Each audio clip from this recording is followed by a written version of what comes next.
I don't know if I'm psychoanalyzing this too much, but it just I love hearing this stuff because that's where I think jazz is heading. I think that's the evolution of all of this stuff in order to bring in more audiences and expand the music. I mean, what are your thoughts on that? Well, I think that's a really good observation. I think it's really hard to fight your influences. Yeah. And I think if you're being honest about those things when you're, aspiring to compose music, I think they're going to come through the music. They're going to come through your choices. And you know, I I just happen to really love, you know, R&B and rock and black R&B music, Oh. and I mean, you just can't get away. I can't get away from it. It's just so good. Hey everybody, it's Mike Jeffers, Chicago Jazz Magazine, chicagojazz.com, and welcome to another edition of Around Town. Today, I've got bassist and composer Clark Sommers here. He is going to be doing a release party. I can't say CD release anymore because it's released digitally and vinyl and everything else. But anyways, we'll call it a release party. November 12th, this Saturday, November 12th, up at Constellation, of course, 3111 North Western Avenue, constellation-chicago.com for the tickets. I like to get all that out in front. He's got a new recording out with his group Lens, and the new recording is called Intertwine. He composed it during the pandemic, and of course, he's had some steady gigs at Andy's with this group recently, but this recording just came out in September, and they are celebrating it at Constellation this weekend. So let's get all the info. Clark, welcome to Around Town. Good to see you again, man. Hey, great to see you. Great to be here with you. So let's talk a little bit about this Intertwine, because reading about the notes that I got on the recording and about how you composed it, and also the meaning behind the recording is very interesting. During the pandemic, there was so many artists that not that it was a good thing, but they were actually one silver lining. They were able to stop everything, unfortunately, but then really take time and come out with some incredible music now that we're after the pandemic. And it sounds like you spent some time writing and reflecting and coming up with this concept about Intertwine and about writing this music. Talk a little bit about that process. Yeah, I definitely was a product of being apart from one another during the pandemic, and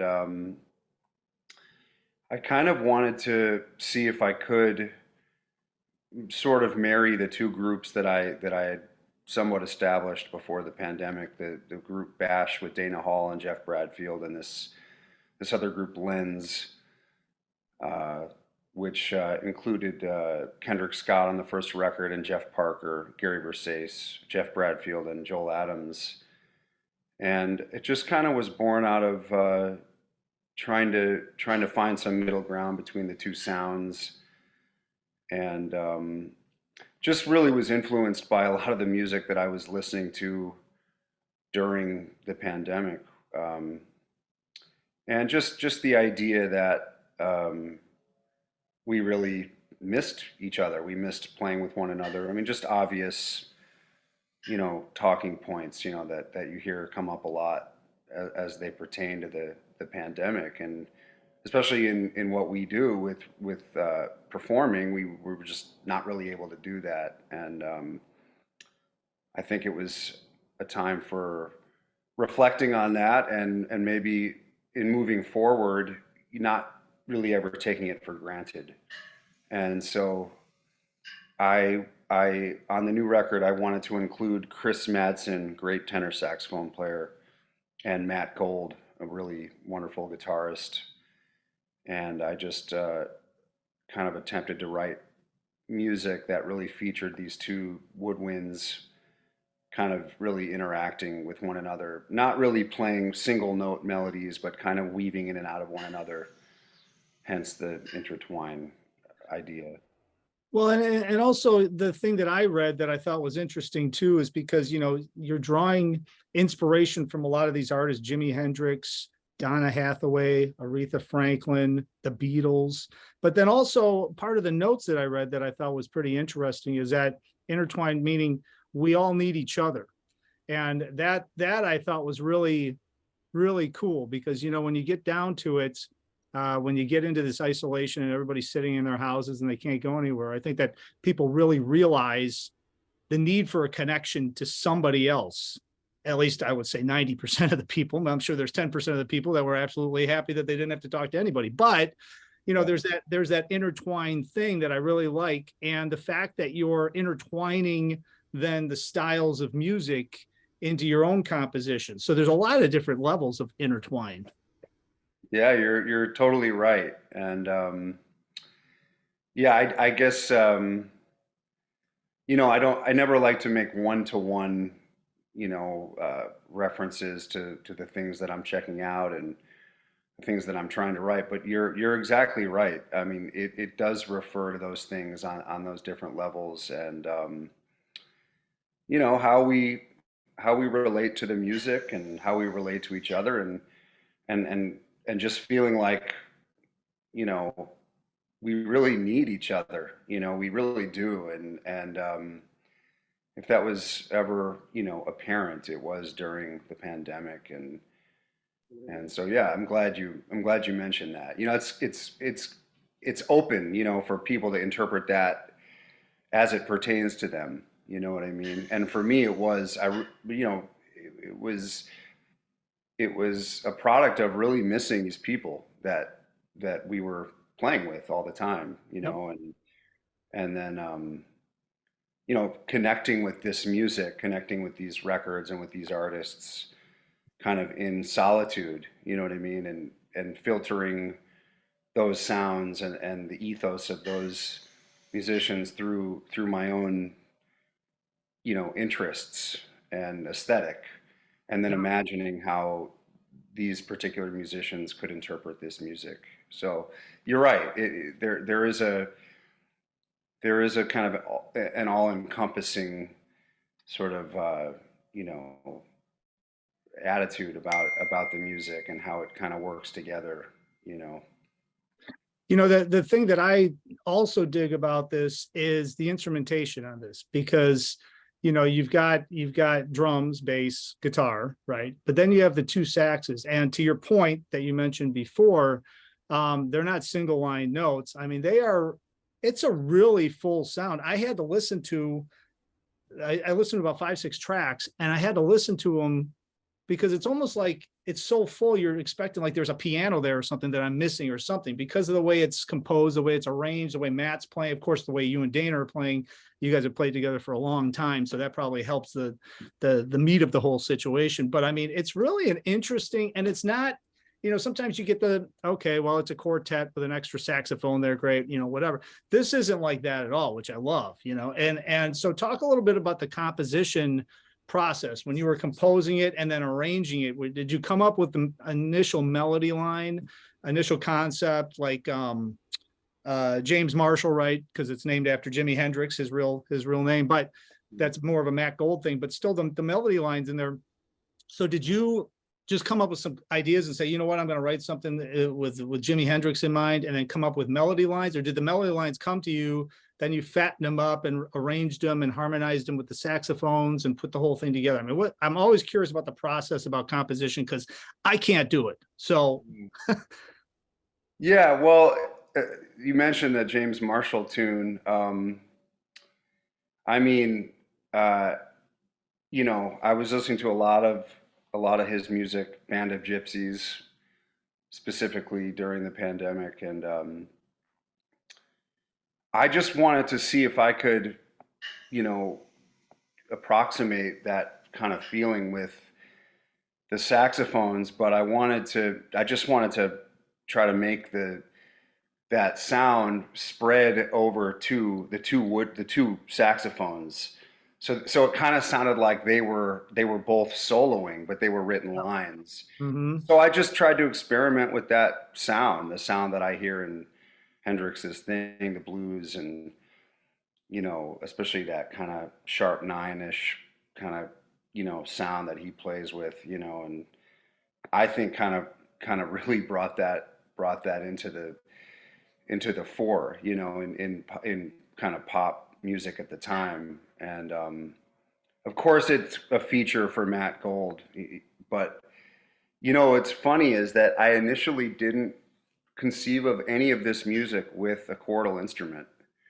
And I think that's why I think that's why the melodies wound up being what they are, because I wanted to make it sound like it was a chord, Yeah. like bass and two horns. You can make a chord with that, Yeah. And I wanted to kind of give the illusion that it was more than it really was. And then I played a little bit with Matt Gold, and I thought I need to have this guy on the record because he can do so many things, and he'll fill in the space. But yeah, I mean, I messed around with the chords on the piano and changed some keys and every tune's a little different. I think you'll probably get a different answer from everybody that tries to compose. Um, I think I started with just that bass line in this case. I don't almost ever start with the bass line, even though that's my primary instrument. But in this case, I was just trying to get that feel on a lot of that music with the way the Hendrix bands played together, that really kind of Yeah. funky, rockish thing. And then I just tried to see where I could go from that one chord, from like an E7 chord, And so I just started, I just tried to change things up and challenge myself to see if I could expand it out. Yeah. Yeah. The thing that always amazes me, because, we're talking about Jimi Hendrix, we're talking about Aretha Franklin, we're talking about the Beatles and all of that stuff. And you think about all the music that's happened since, like, Jimi Hendrix passed away, right? I mean, he was 27. He passed away in 72, I think, or something like that. I mean, all of the music that's happened, but still that music, that era, and even in the 70s, that's still influencing people. And now the thing that I'm realizing, not realizing, but I've noticed in the past 5, 6, 7, 8 years is that the younger jazz musicians, yourself included, right? I mean, you've got the bebop guys, you've got the straight ahead guys and all that, and they're all getting older or they've passed on. But I think everybody in your generation and younger, maybe a little bit older too, have been influenced by that music coming up. And it's just getting intertwined into quote unquote jazz and into the voice of the artist, you specifically on this one. And, it's almost like, I know I have the jazz magazine, but it's almost like this is like Clark Sommers. I'm going to hear Clark Sommers lens. I'm not going to hear a jazz group playing, because I think that the genre of jazz is just so mixed in now because of everybody's influences and everybody that's, all of us that have listened to so many different genres and stuff. And this recording, Intertwine, I mean, to me, I can hear all the influences when I'm listening to the tunes. I can hear all the influences. Obviously it's jazz based, but I mean, I can hear all the influences. And I love the way that you're intertwining this stuff where you can meld together, but it doesn't sound like an R&B tune, or it doesn't sound like a Beatles tune, or it doesn't sound, but you can hear it if you know what you're listening for. And that to me is like your voice coming out of that. I mean, I don't know if I'm psychoanalyzing this too much, but it just, I love hearing this stuff because that's where I think jazz is heading. I think that's the evolution of all of this stuff in order to bring in more audiences and expand the music. I mean, what are your thoughts on that? Well, I think that's a really good observation. I think it's really hard to fight your influences. Yeah. And I think if you're being honest about those things when you're aspiring to compose music, I think they're going to come through the music. They're going to come through your choices.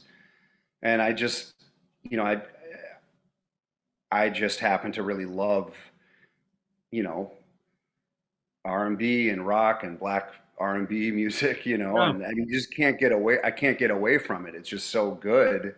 And I've always kind of aspired to find a way to incorporate those sounds and that attitude of rock and R&B and funk into sort of a jazz sensibility, with different Mhm.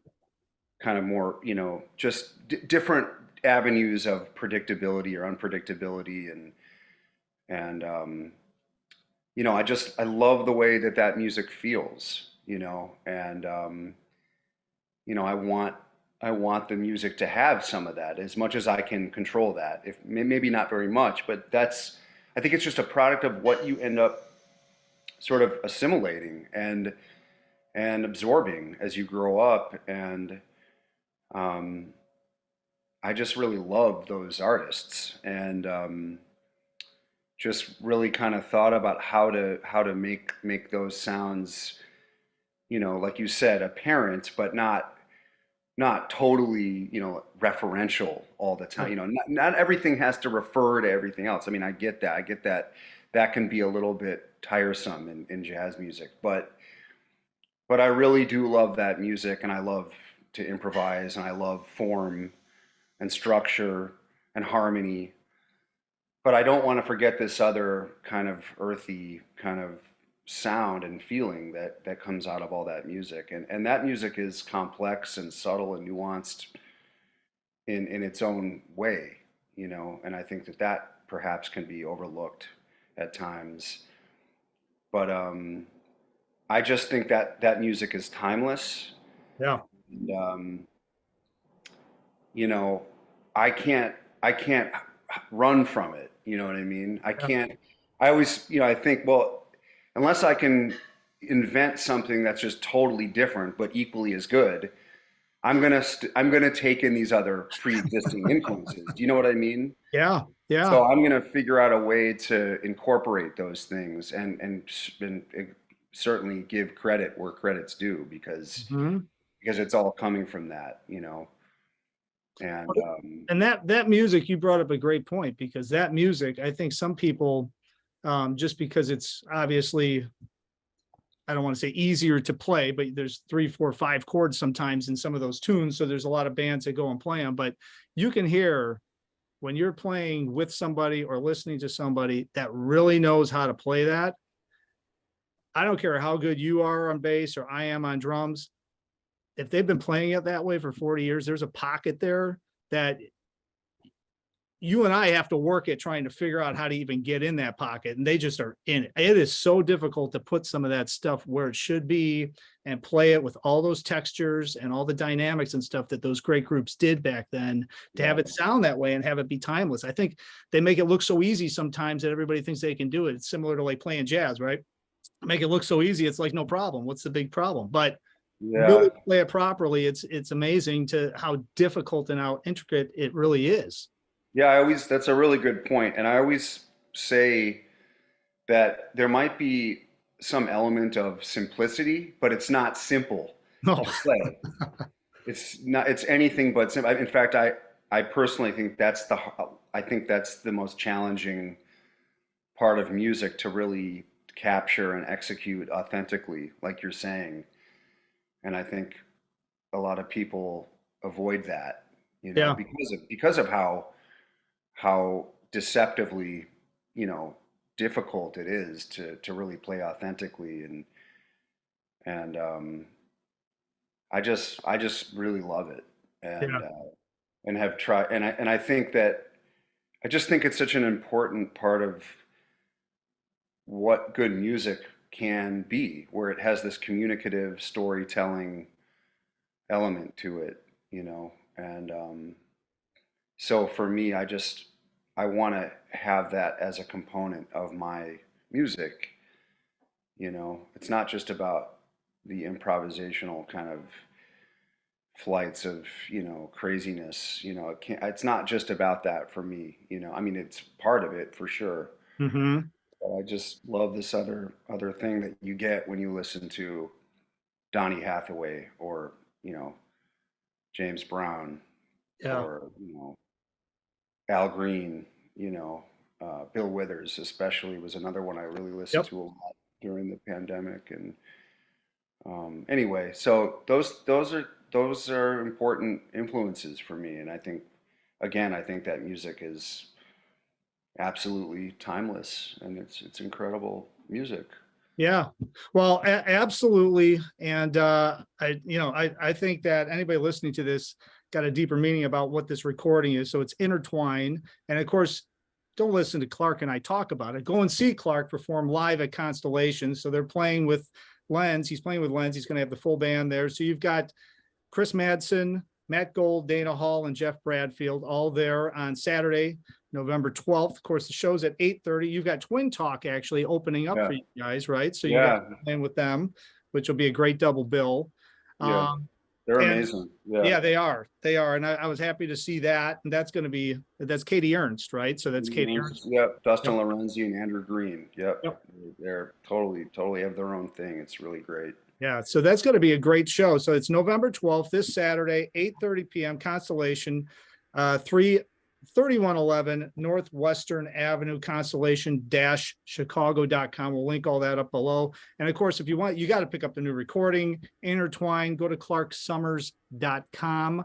And Clark, great touching base with you, man. Congratulations on the new recording. And, you know, I'm going to try to get over there on Saturday. I got a couple other things going, but I'm going to try to make it up there. But if not, I know I will see you in person at some point very soon. For sure.